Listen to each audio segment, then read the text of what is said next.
Perfect. So, good morning, everyone. Welcome to today's session. It's the last session for 2025. Very exciting. Thank you for joining us this morning. Before we get started, I would like to acknowledge that the land we identify as RTO9 is the traditional territory of the Haudenosaunee, Anishinaabe, and Huron-Wendat peoples. RTO9 honors the land, the people, and the treaties, recognizing the original guides of these territories and their enduring contributions. As treaty people, we all share the responsibility to uphold these agreements in a fair and respectful way. As a partner of Indigenous Tourism Ontario, RTO9 is committed to supporting Indigenous communities by creating space for their stories and helping foster socioeconomic growth through tourism. So, just a couple of housekeeping notes before we get going. First, if you didn't hear, this session is being recorded and it will be available for viewing after today's session on the RTO9 website, rto9.ca. It's going to be under the resources tab. Our website just had a little bit of a revamp, so it's a little bit of relocating where everything is. So under the resources tab, the recording will be there. There's also lots of time for engagement and questions, so feel free to pop into the Q&A box, which can be done anonymously at the bottom, or just jump into the chat window. We'll be monitoring everything. Elaine's usually pretty good getting some engagement from you guys and feedback on your businesses. And we'll get to them as they come up. You're also going to receive an email following today's session. It's going to have just a quick survey link if you're able to spare some time to review the session. That would be so greatly appreciated. And now, without further ado, I'm going to pass it off to our lovely facilitator this morning, Elaine Alexander. Good morning. Good morning, everyone. If you could put in the chat, what is your business? What is your job, your role? What are you doing in your work? Just to give me an idea of what people are using AI for or could potentially use AI for. So this session is Plan It Like You Mean It. Yes, ChatGPT can help. No, it can't run anything for you, even though it's tempting. And so we are going to look at planning, which is one of my favorite topics. I've got let me just, travel advisor. Hey, Kim, nice to see you. Owner operator of a houseboat rental company. Amazing. Perfect. Awesome. I will, event sales manager at a winery. Perfect. Awesome. Okay. So often our strategy is last minute, or it lives in many, many different places, right? And so perhaps you're really good at planning, and perhaps you are a sticky note person or a planner person. But often the problem with planning is there's some holes in it. We have sticky notes here, half-finished spreadsheets, brilliant ideas that how many of us have 800 ideas for next year that we're going to implement that we totally forget about. Um, or there might be a ton of voice notes, notes in your phone that you never go back to. So ChatGPT gives you one place to put your thinking so it doesn't just disappear. So we've got people who are naturalists, awesome, conservation projects, experience fitness and nutritional programming, and a student. Oh, awesome. Company for electrical services. Amazing. So we have a bunch of different people using AI. So put in the chat, have you used any AI tools? And give me an idea. Are you a beginner, somebody who uses it every single day, or an expert? Operations manager of a small resort. Amazing. So give me an idea of love ChatGPT, beginner, have used it, very much a beginner. Yeah. Somebody's used it for programming and marketing, which is amazing. Beginner, excellent. Okay. And as you dive into AI, there's so many different tools. We're going to focus on ChatGPT today, but as you start looking at these tools, there's so many different ones and it can get overwhelming. So my advice is pick one, especially if you're a beginner. You start with ChatGPT or one of the larger LLMs, and get good at that one before you start exploring more tools. As you up your skills, as I have in the last year, You can start looking at different ones. And if you have any questions on different ones, let me know. Been using it daily. We've got a lot of beginners and a lot of people who are using it daily. Amazing. Okay. So today, it's the end of the year. We start thinking about goals and what we want to accomplish next year. We start looking at planning. And so by the end of this session, you'll know how to use ChatGPT to plan your campaigns without losing the plot, right? Sometimes we get so far down an idea, we forget what the original intention is, how to map travelers' journeys or customers' journeys so that you can fix the spots where people disappear, where they get confused, where they stop booking, where they stop buying, how to turn those loose ideas into a structured plan.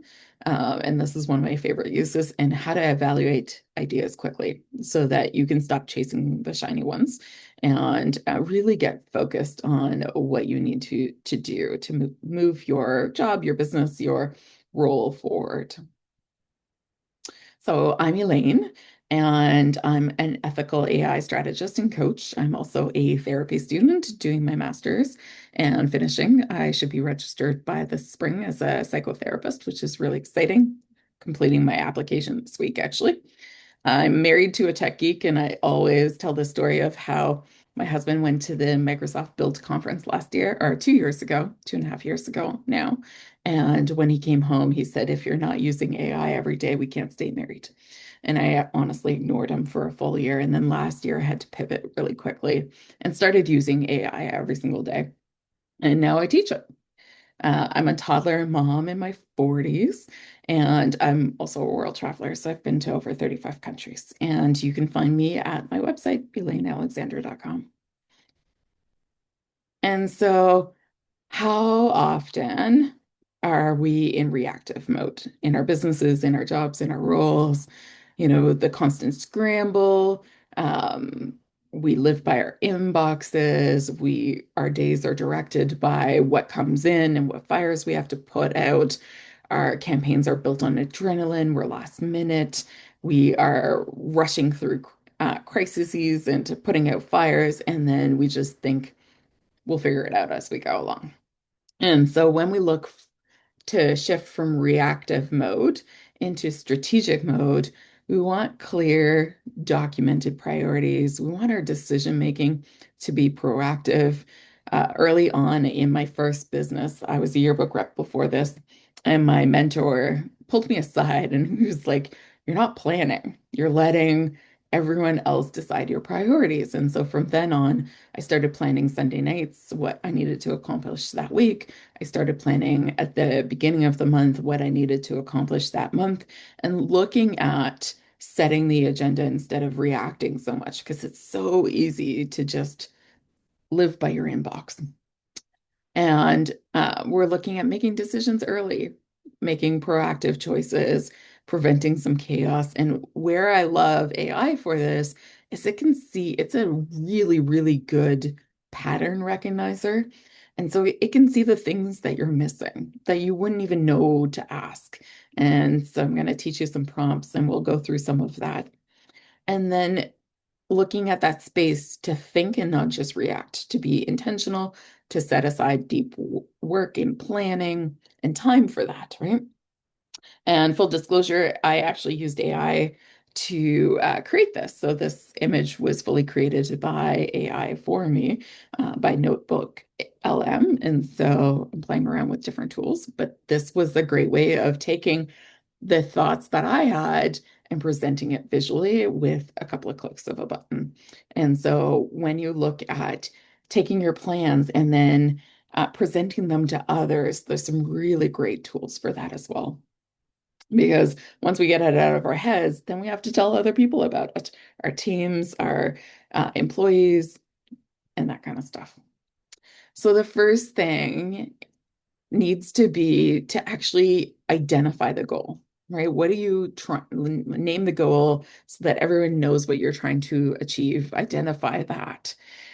Then when using AI, add some constraints. So lay out time, lay out budget, lay out capacity, your seasons, your partners, all of those things, add in those constraints. Then The third step is to define the focus, define the audience that you're planning for, because usually most people are not planning for everyone. And if you are, that's okay. But there might be a specific subsect of people in your audience that you're missing and want to focus on them. Then you ask ChatGPT to generate options and strategic options based on your goals and your reality and your capacity as well, right? Sometimes we forget about capacity. And then we assess, we compare the options, the impact, the feasibility, the alignment. Is this something we actually want to do? Sixth step is to decide and to choose a direction that moves you forward, not sideways, hopefully. Then you plan, take those ideas and you plan a structured campaign. And this is where it can be really good because often, especially as entrepreneurs, we have this idea and we're like, I'm going to launch this thing. And when we launch this thing, we think, well, I'll just do one post and that's enough. And yet it can really open our eyes as to all the things that need to go into, yes, you need to post to social media, but here's a whole campaign for this launch. And I'm guilty of that. I think, well, a couple of social media posts will sell it out. And yet there's all these steps and things that we can build in to create more success. Um, and then break the plan into action. And so this is where you can create spreadsheets and you can assign people different roles and you can do deadlines and really take that idea and make it into a workable plan that's broken down into steps. And for my yearbook days, when everyone thinks that everyone else is doing everything else, nothing gets done. And so having a really clear plan on who's doing what by when is so important, especially when you're working with a team. Any questions so far? Just want to take a moment to check in. Anybody have any questions so far? I'll continue and just monitor the chat as we're coming up. So brainstorming is a really good idea. And sometimes some of the things that ChatGPT gives us are not going to be good for our business. So sometimes it can be distracting. And so it's important to always stay human and to evaluate things. Even though ChatGPT is recommending something, it might not be the best thing. And so look at the options. We can use ChatGPT to shape the seasonal campaigns, prototype new offers, build partnership concepts, turn half-thought ideas into actually structured ideas. And so what I love about AI is it solves the blank page problem, right? You have a meeting and somebody says, I want to do this thing. Okay, great. So how do we take that idea into a plan? And so that's where we can turn to AI and get it to do that. Often, as humans, we have trouble either starting things or finishing things. And so ChatGPT and AI is really great at starting things for us. And then we can take that and edit it. We can add more prompts. We can add more context, more specifics, and really turn that into a plan. Or we can use it to polish things. Ask it, what did we miss? Well, that's one of my favorite things to do with ChatGPT. It's really good at analyzing data. And so, one of the things that when I was doing this session, I thought about was if you're looking at your plans for 2026, maybe you've run an event before, maybe you've done something before, and you want to improve it. And you also have customer feedback. Take that customer feedback, take out anything that is private information, any emails, any identifying names or anything like that. Take that out of the spreadsheet, out of the documents that you're uploading, because that, we want to protect privacy. And one of the things that has not caught up is that our data is not protected. The regulations, Canada doesn't have an AI policy. So take that data that's not protected out of there, upload the feedback, and then say, this is our plan for next year. Find any holes, make suggestions, look at improvements, and it will find the patterns. It will say, most of your people are asking for this, and you haven't thought about that. Let's look at those things. And so, one of the example prompts is our early spring season is low based on trends in slower travel and local food. Give me 3-day package ideas that are realistic for a small team, include who they're for and what they book. And one of the things that I also like is that you can ask it about buyer psychology and what people are thinking. So I'll give you some examples of that. It's done some really good things when we go to the live ChatGPT. So, how do you turn an idea into a plan you can execute? One of the things that you can ask for is messaging pillars. The more context that you give it, the more that it will get to know you, your audience, your ideal clients, all of that stuff. So you can ask it for messaging pillars, asset lists, partner rules, who's doing what, where things might fall apart. That's one of my favorite things. I've run events for years and I've learned from trial and error what to think about.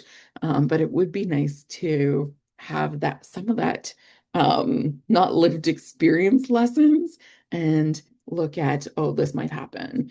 How do we plan for that? And then a timeline based on staff capacity. If you're a small team of 3 people, launching a giant event might not be the best idea. You might need to bring in volunteers, you might need to bring in support. And so looking at those holes, it's really good at doing that. So turn this campaign idea into an 8-week plan with timelines, partner involvement, risk, asset needs, and basic metrics. Keep it practical, not fantasy level. Anybody have any questions so far? Not seeing much in the chat. Just want to check in. Okay.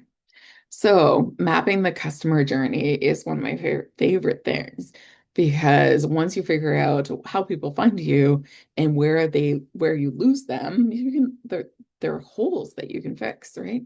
So if you want to improve your customer experience, here's where you need to know or what you need to know, where they get stuck, how they discover you, what they compare. And the brain is fascinating because too many options actually turns people away. They did a study on olive oil in a grocery store.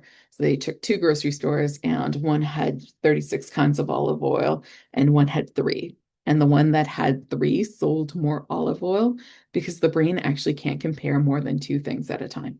So when it looks at 3 options, and I wish I would have known this a long time ago because I used to do proposals with like 12 options, but 3 is actually the magic number because we compare 2 side by side and then we disqualify one and then we compare the next 2. What reassures people, because we as buyers will talk ourselves out of a purchase really easily. And so it's called a convincer. Everybody needs that reassurance when they're purchasing. And so you can build that into your plans, into your customer emails. When somebody books, you can reassure them of their purchase. What makes them commit, what shapes their experience once they arrive, and what influences whether they return. And so the example prompt is map the journey for someone planning a weekend cycling trip. Include the biggest questions at each stage and one simple system or resource that would help them move forward. And this is the language that you can build into your marketing. You can build into your social media posts. You can build into your emails. You can build into the flyers and the website language, right? Once you get into your buyers mindsets and what they're actually thinking and where those holes are, you can improve that language and reassure people, or answer the questions before they have the questions, which is always my favorite way to sell. And so we need to turn those gaps into gold, right? Once you see the friction, then you can identify the improvements, the areas that you can focus on and make those little tweaks. Sometimes we don't need to revamp everything. We can just um, we can just tweak little things. So we've got a question. How do I know how customers search their needs on the internet? Like I'll I'll be starting a business on the internet. So odds are if you're running a business and Vinica, I forget what you're doing. Student exploring tools for digital marketing. So odds are other people have a business very similar to yours.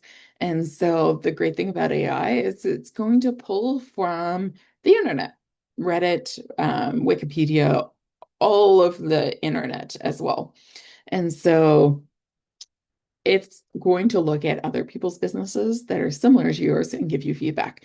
It may not be 100% correct, but there are patterns that it's going to look at, and it's going to look at that buyer journey for those businesses. And so, other than having a lived experience mentor and asking them, uh, AI can really help you in terms of buyer psychology and those wins because it's looking at all those patterns throughout everything that's ever been fed into the machine.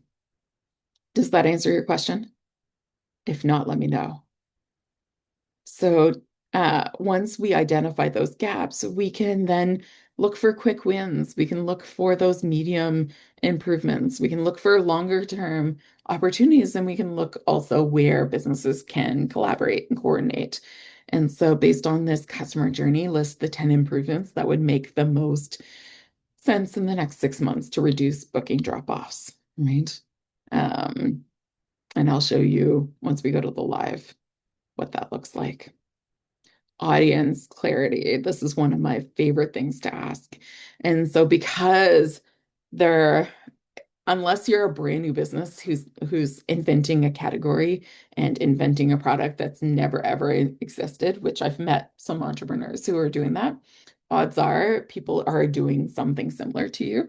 And so it knows enough to be able to pull some of this information. So personas or client avatars or ideal client profiles, whatever you want to call them, are a great way of looking at creating some data based on some personas, some personality types, right? Um, Offering a trip to empty nesters is very different than booking a trip with a family with small children. And so when you are marketing to a specific group, they have very, very different questions. And so when we build those personas into ChatGPT, into our marketing, we can ask about motivations. The motivations of someone who's retired, very different than somebody who has small children. We can look at budget and timing. Again, those are very different. We can look at planning style and what's important to them, their deal breakers, the accessibility or family needs, what makes them hesitate, what makes them choose you. And it may not just necessarily be you, but you can ask what makes them choose a travel person, or what makes them choose a digital marketer, or what makes them choose a health coach, whatever that specific area you're working in. So create 2 travel personas for people booking short getaways, one budget conscious, one experience focused, include their decision-making styles, what they need to feel confident booking, and what would make them pass. And so when we build in all of those things, we can have a better answer, right? A lot of people turn to ChatGPT and treat it like Google. And when we start using it as AI and we start asking and giving more context and giving more information about what our clients are looking for or our niches, our ideal clients, it can give us better direction and it can pull from that specificity that we're asking about. Now, here's how you use personas to guide actual decisions. So once you understand the people that you're serving, you can prioritize. You can ask which persona to focus on each season, right? Different people might be booking for different seasons. Different people might be buying in different businesses at different times. And so who to focus on, messaging that resonates to that specific audience and that persona, the channels that matter, right? There's so many social media channels these days. How do you focus? It is so hard to be everywhere. Um, and so you'll burn yourself out if you're posting to Instagram, TikTok, Threads, LinkedIn, Facebook, um, Reddit. There's also, if you have YouTube and a podcast and an email list, you will just burn your energy out. And so, where are your ideal clients? Where are they spending time?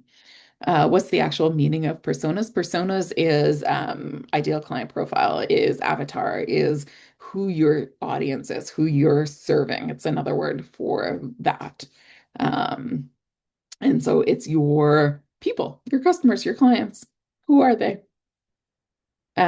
Using these personas, tell me which one's the strongest focus for spring, include what messages will land and which channels to support that choice. I use different channels for different reasons, and they're very targeted and very specific. I use LinkedIn to share most of my content, and then I use Instagram very specifically because that one drains my energy, but I use it for networking, and threads I actually really love, but that's usually for making connections. I'm getting booked on podcasts and different things. And so if we try to be everything to everyone everywhere, we spread ourselves thin and our messaging gets diluted because we're trying to do all of it. And so asking what channels actually matter to our audience is great, right? Like moms are on Instagram or TikTok. And so if you're trying to reach moms, they're probably not on LinkedIn as much unless they're professionals. They might be spending more time there. They might be making decisions on LinkedIn, but not making decisions on Instagram. Who knows? So asking that information is really, really useful. Um, awesome. So drafting strategic documents without dread. This is where the blank page problem is solved. And it can write the first drafts. And I really, really specify first drafts because the first thing that it gives you may not be what you end up with. And it shouldn't be, right? You should add in more information. You should work with it. It should not be the first thing that you pull. So it can do campaign briefs, seasonal plans, partner updates, launch outlines, funding pitches, council summaries, project scopes. It will do the first draft. Now, the great thing about ChatGPT is you can reprompt. And so if you don't like something or you need to give it more context so that it creates a better plan, you can do reprompt and give it that information. So draft a one-page seasonal plan for a small tourism region with limited staff, include priorities, audience focus, messaging risks, and simple timelines. You also don't have to get everything into one prompt. If it gives you a bunch of things and then you ask questions, oh, where are they getting stuck? Then it will produce that information too. Okay, so let's switch over and let's look at any questions so far. I know we just went through a whole lot of information, so I'm just going to give it some breathers. Some people have been asking questions. All right, so I'm in ChatGPT right here. And if you have any questions, feel free to interrupt me. Type them in the chat. But I started with the personas here. So create 2 travel personas for people booking short getaways, one budget conscious. I just literally copied and pasted the prompt from the slide. And so it gave me 2 profiles. So one was late 20s to mid 40s, booking with a partner or a friend, lives a few hours drive, travels a few times a year, but watches spending closely. So this is a budget friendly. Practical and comparative is how they make their decision style. They open multiple tabs, scan for value, want to feel smart about their choice.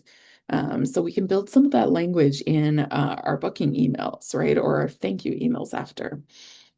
Price comes first, then convenience, which is very, very different than if you're talking to a family. So where do you get these prompts? And so I've given you a bunch of example prompts. You will have access to the recording, so you can look at these prompts themselves. Or what you can do is we actually had a session on prompting as well. You can go back through that recording. And the thing about prompts is that you can actually ask it to be a prompt engineer. And so if you're missing some information or you haven't thought about certain things, start with a prompt and just ask a question, right? A prompt is a question. It's a request for information. And so if you think of a prompt as if you had an assistant that you were asking to do a project, what information would you need to give that assistant for them to be able to complete that project? And it's okay if you don't have all of the information in the first prompt, but no, prompt engineering doesn't need coding, actually. You can just say, act as a prompt engineer and fix my prompt, and it will give you a better prompt. And so you can just say, act as a prompt engineer and fix this prompt.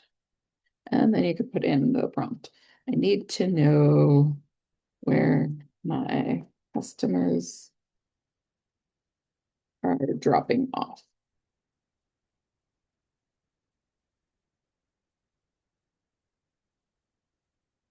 There you go. It just rewrote my prompt.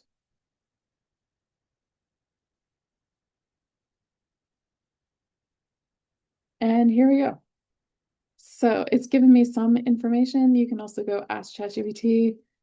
Yeah. And then, yes, please. That's not how you spell please.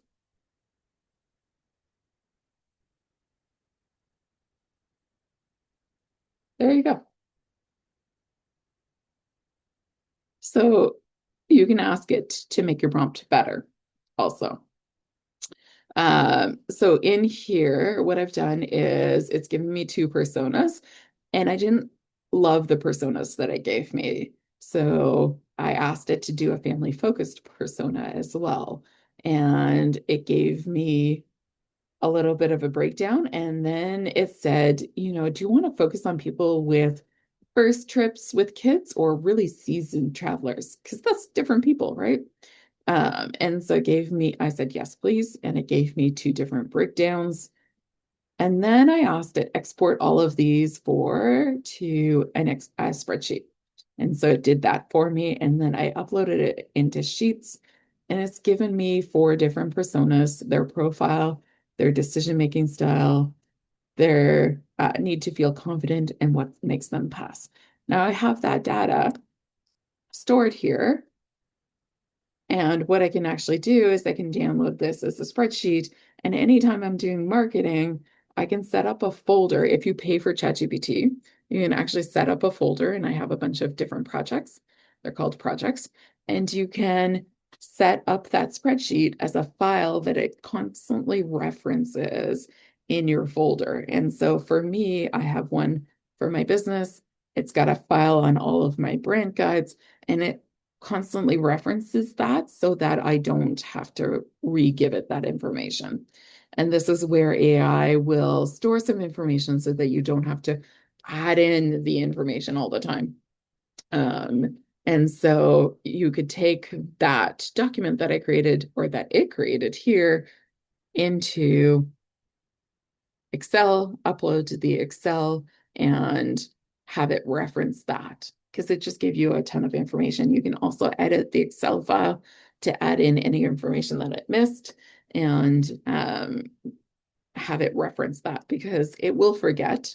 It's called drift. And so AI, the longer the chat is, the more it compresses the information, the more it forgets the original question. And so if you have a reference document, you can just say, please reference the document in this project file. And it will go back to the original. Just kind of like humans, right? When we talk for too long, we forget the original question. And so it's nice to have it in a file that it can reference so that when it does forget, and it will reference that for you and you don't have to start over. Some of the other chats that I did over here were prompts. And so map the journey for someone planning a weekend cycling trip. And it was like, here's the spark. This is what they're thinking. Is this even doable? Here's what helps them. They don't want to scroll forever. They want three to five. I would tailor that to three. Feasibility check. What are they thinking? How far is it really? Are the roads safe? What's the terrain like? What helps is a route map, the logistics. So these are all the things you may already know, or you may not be thinking at all. And you can build this into your plans. You can spot the like little gaps that you're missing. This is what they're thinking. Is it refundable? What if my partner backs out? What if my kid gets sick? What if all the what ifs? And you can ask for more, right? You can just select some text and go ask ChatGPT and then give me more of the what ifs they are thinking when booking. And so you can dive deeper into one part of the questions that they're thinking. What if the weather's suck? What if it's not worth going? What if it's colder? All the what ifs are right here. And you can address those because those are what people are thinking when they're booking. Um, Package ideas. And so here is some, I took this prompt. Here's 3 2-day package ideas that I built for you. Now, if you're using ChatGPT to produce images, um, that's, to be honest, the images are not the greatest. I would suggest Nano Banano and Gemini for that. These might be copyrighted. So they're giving you images, they may or may not be usable. And so if you're creating an image through ChatGPT, you can use that. They tend to be generic and look all the same. So Nano Banano and Gemini are better for images. And then here is the booking drop off. So 10 improvements to make in the next 6 months to reduce booking drop offs. And it's made some suggestions here: higher effort, rebuild the booking flow; medium effort, add soft save options, right? Low effort, start with pricing on your website, add a "is this for you" section.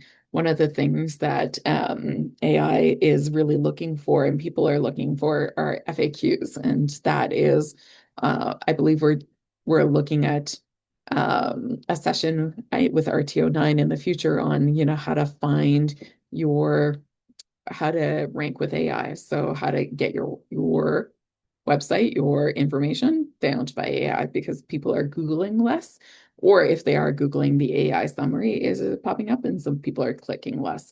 And so there's certain things that you can do to get found easier. And it's already producing some of that. And so the more that you can extract some data, add the prompts. Your prompts don't have to be perfect. You can even say, what did I miss? And you can ask it. Here's a few things most people leave out.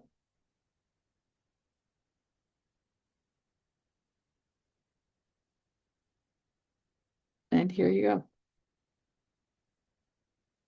What I also love doing is adding any kind of information. So here is where you would upload that data, right? The customer information and your feedback survey, any of that kind of stuff, and say, here's our customer feedback for the last year or 6 months. And here's our plan for next year. Make suggestions.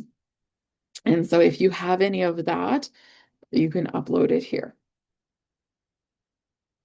Any questions so far? Just going to leave a little space just in case.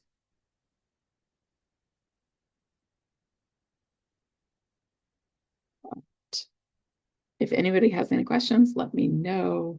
There's so many tools, but like I said, get good at one, start talking to it. The more that it knows you and your business, the better it will spot those gaps. It will spot those inefficiencies. It will make great suggestions. I'm a student, and so what I actually love doing is at the end of my assignment, I say, here's my assignment, here's the rubric. Did I miss anything?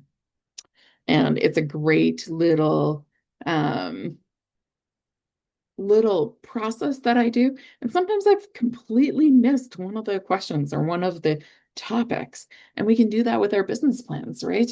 Sometimes we miss this giant important thing that would take us 5 minutes to implement. Awesome. I'm so glad. Let's just stop here. Let's talk about, just put it in the chat. What is the best bit out of this presentation so far? What have you learned? What are you taking away? What's the best bits? Just so I can answer anything that I've missed.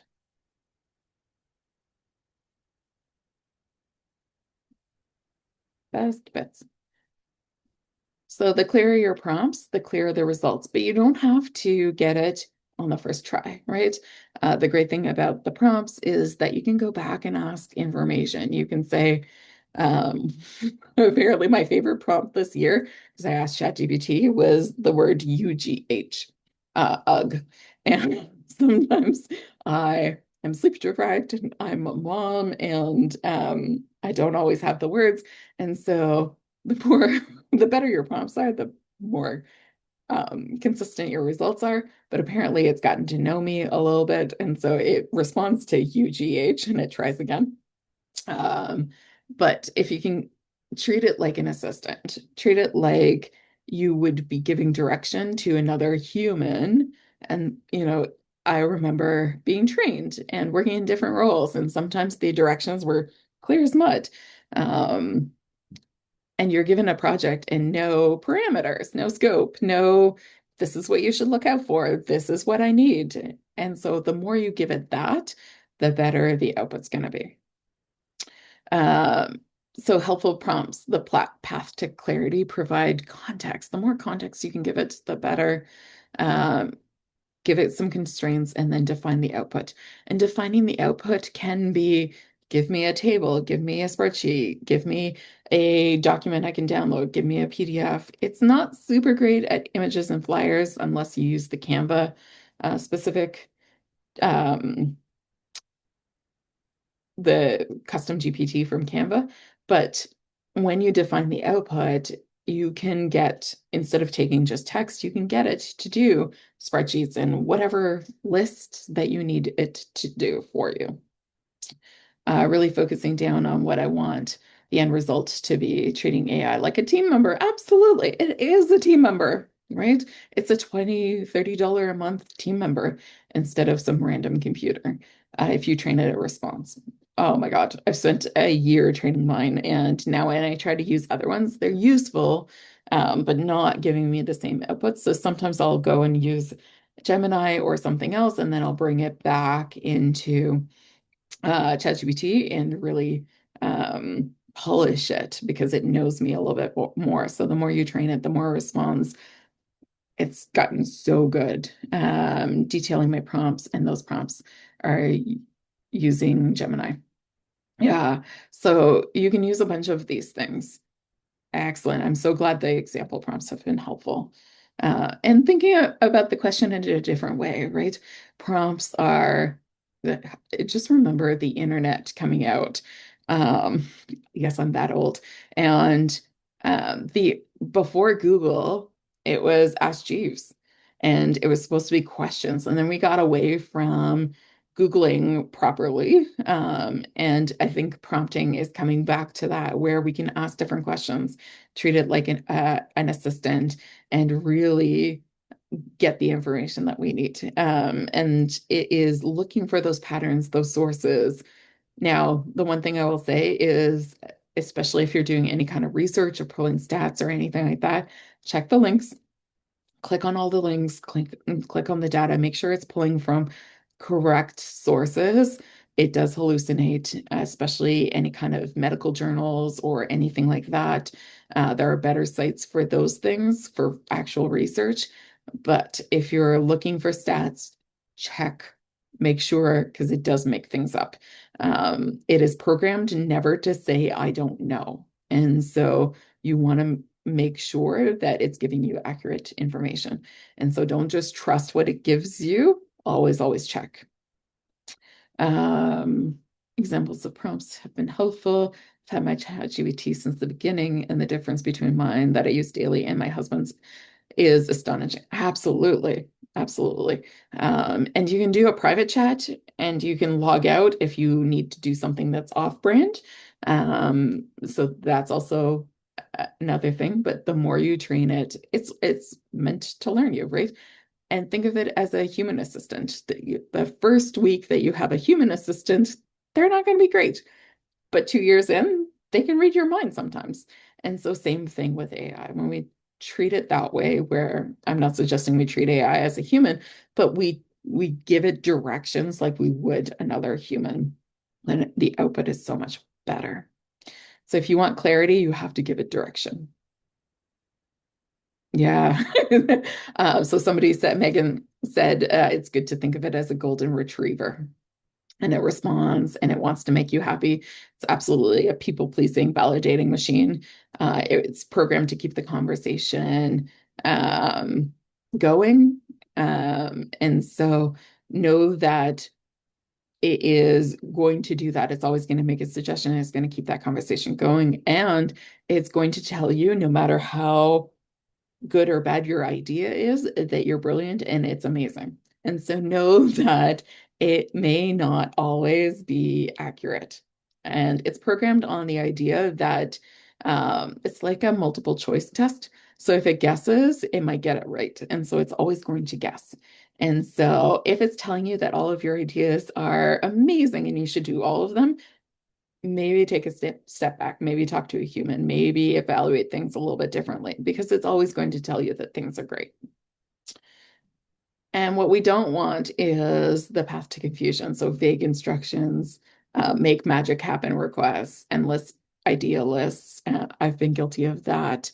And the more specific, you don't have to get it perfect 100% of the time. Like I said, my favorite prompt this year was, oh, try again. And it does. So, but if I said, I don't like this, or, make it friendlier or make it this, it would probably produce better results quicker. We are going to send out the recording. The recording is going to live in the resources on the RTO9 website. Okay, so we are almost there. I'll leave some room for questions at the end. But I personally see AI as the mental load tool. I'm a mom, I run a business, I'm a student in a master's program. I see AI as the ultimate mental load tool. I have a partner with ADHD. There's a lot going on. There's a lot I need to keep track of. And so you can ask it to help you make decisions. Now, the caveat here is that it's a machine. It does not own the outcome, you do. And so whatever it tells you, we also need to keep our humanity. We need to keep our values and our goals in check and take what it tells us as not gold, but just really good suggestions, right? You wouldn't have an assistant in your business or somebody that is untrained or anyone really tell you 100% what to do all the time in your business, regardless of anything. And so you can use it. You can ask it to evaluate between options. You can ask it to compare based on impact, feasibility, cost, risks, alignment, seasonal relevance. So you can ask it to compare investing in SEO and expanding into a neighboring region. You can analyze both of those things. And at the end of the day, it's a robot. You own the outcome. It has no skin in the game. And so always take what it suggests and run it through your own company values, your own goals, your own perspectives, your own humanity. Um, always. So here's the big picture, and wrap up. Always have clear goals and the constraints. It beats a long list of ideas every time. The more context you can give it, the better. Once you have a planning process, right? So I've built a process for checking my essays and my assignments. I take the rubric, I download it as a PDF, I upload my finished assignment, and then I put both things in a chat and I say, what did I miss? That's a process that I've built that I go through every time. And so as you're building these things, you can also document them so that you don't have to repeat it every year. These are muscles that we're building. And, this is maybe the first year or the second year or the third year that you're doing any kind of planning with ChatGPT. But next year, the process is already built. And so you will save some time. You'll have a process for it. Of course, the AI changes every second day. They're on version 5.2, and some of the things that I was teaching in June are no longer applicable. So that may change. But the questions that we're asking, the data we're asking it to analyze, the things we're getting it to do may not change. And that's what people struggle with AI. They don't know how to use it. So when they hear use cases of how people have actually used it. So, for example, if you're struggling for what to make for supper, you can actually take a picture of your fridge and the contents and say, what should I make for supper? I saw a couple of weeks ago a mom saying that she took all of the school calendar for her kids and she uploaded it to Gemini and asked it to block off all those dates in her calendar, and it did it. And so these are the kinds of things that as we hear more people using it in specific ways, we will have those ideas because it's not like Google. We need to have those ideas, those people that are testing things that will eventually become normal, just like we did with Google, that will be like, oh, I can use it for this. And right now, people are experimenting and figuring out what they can actually do. And just remember that it can help with decisions, but you own the outcome. You're the human, you get to decide. Um, so Gemini works outside of, yeah, so Gemini is doing all kinds of things right now. I've been playing with Notebook LM as I showed you. Um, there's a bunch of tools that are coming out. I think 2026, a bunch of them are going to explode. Um, and just become faster and cooler and do all kinds of things. And yet there's some ethical things that we need to think about, right? Maybe you want to give it full access to your calendar, maybe you don't. And so asking those questions, maybe you want it answering your emails, maybe you don't. And so as people are learning what the consequences of certain decisions, that's going to shape things right now. I remember working in high schools when social media came out, when Facebook became a thing, and people didn't realize the consequences until they happened. And so we're learning a lot of that right now. Definitely don't put any kind of private information into AI. So that data is not protected. It can be subpoenable. And so if you wouldn't want the data read in court, don't put it into AI. That's my final message on that. Any questions? Any feedback? That's everything I've got for you today. So I'll just give it some space. Any best bits, great things you learned? It's been great. Uh, I I know how to use AI as a professional, but I want to give my services to clients. I'm under 18. Is it possible? I would chat with a lawyer. I'm not a lawyer. I don't want to give you legal advice. Um, that is a question that I'm going to pass off and say you should chat to a lawyer for sure. Um, if that's okay. Awesome. And very helpful. Okay. I need to see the replay. Yeah, brain is spinning. Yeah, Always. there's so much to cover when it comes to AI and ChatGPT. After every session we have, I'm like, I need to go open up ChatGPT and tweak things because of all of the information that you're sharing. You're like, didn't know it could do that. Right. Right. Yeah. And the feedback that we always get is I need to play more with it. And that is how we build muscles around AI, right? The more we hear about how people are using it, the more of that we can then implement those things. But when my husband told me that I needed to use it, I was like, what for? Like, how do I even start? And that's what most people have questions around. Start with like analyzing your goals for 2026 and seeing where the holes are. Fabulous. Well, thank you again for another amazing session. people who are watching, we have two more sessions on ChatGPT to wrap up the Prompted to Perform series. In your follow-up email, I will include a link to the rest of the sessions that are recorded. So if you want to get caught up before our next session on January 27th, so if you're not registered, go in and register. I'll have a link for that also. Um, so make sure you're getting caught up, you're ready to go. Play with it over the holidays, see what kind of results you can get, and then meet us back here January 27th, where we're going over teamwork and collaboration with AI, which is going to be another. I am expecting a very interesting session. Yeah, I think there's some really cool things that we can do, right? But people don't know what's possible yet. So it's going to be great. Perfect. Well, thank you, Elaine, so much for another great session. Really appreciate all of your insight and expertise on AI. And happy holidays to you and everybody watching.